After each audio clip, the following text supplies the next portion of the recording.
Bienvenue sur votre chaîne d'information Journal d'Afrique. Si vous êtes nouveau, n'oubliez surtout pas de vous abonner pour ne plus rien manquer.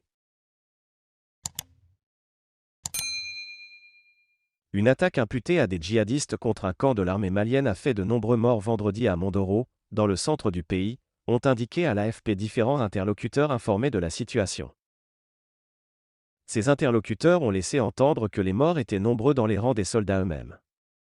Ils s'exprimaient pour certains sous le couvert de l'anonymat, compte tenu du caractère sensible de ces informations. Il y a eu une attaque djihadiste contre le camp militaire de Mondoro. Selon les rares témoins, il y a beaucoup de victimes, vraiment beaucoup, a affirmé un élu de la région. Les informations sont parcellaires parce que les communications avec Mondoro, dans une zone reculée, sont coupées, a-t-il dit. L'attaque a fait de nombreuses victimes, a dit Moussa Ongwaba, membre d'une association de personnes originaires de Mondoro, établie à Bamako. Le bilan est lourd, a corroboré Amadou Diallo, habitant de Douanza, ville proche. Les autorités et l'armée malienne ont pour l'instant gardé le silence.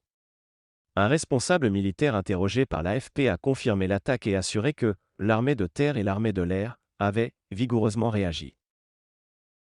Mais il s'est gardé de communiquer un bilan humain. Le camp de Mondoro, proche de la frontière avec le Burkina Faso, a été à plusieurs reprises par le passé la cible d'attaques de djihadistes cherchant à imposer leur emprise face aux représentations de l'État central ou à la présence étrangère. Une opération contre le camp et celui de Boulkessi, proche, avait fait une cinquantaine de morts parmi les soldats en septembre 2019.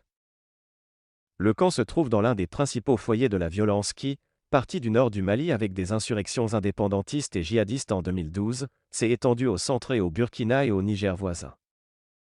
Les agissements djihadistes, conjugués aux violences intercommunautaires, aux actes crapuleux mais aussi aux exactions de l'armée, ont fait des milliers de morts, civils et militaires, et des centaines de milliers de déplacés.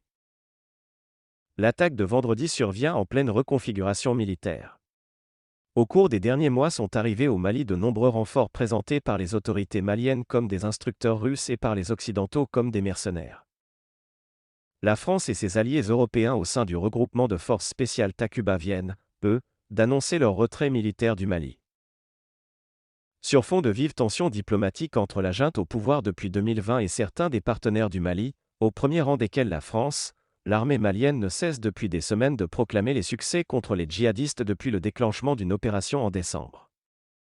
Selon plusieurs sources, l'attaque de ce vendredi aurait fait plus de 49 morts et près de 25 disparus côté civil et militaire. Les chiffres exacts restent à vérifier. Le gouvernement n'a fait aucune déclaration pour le moment.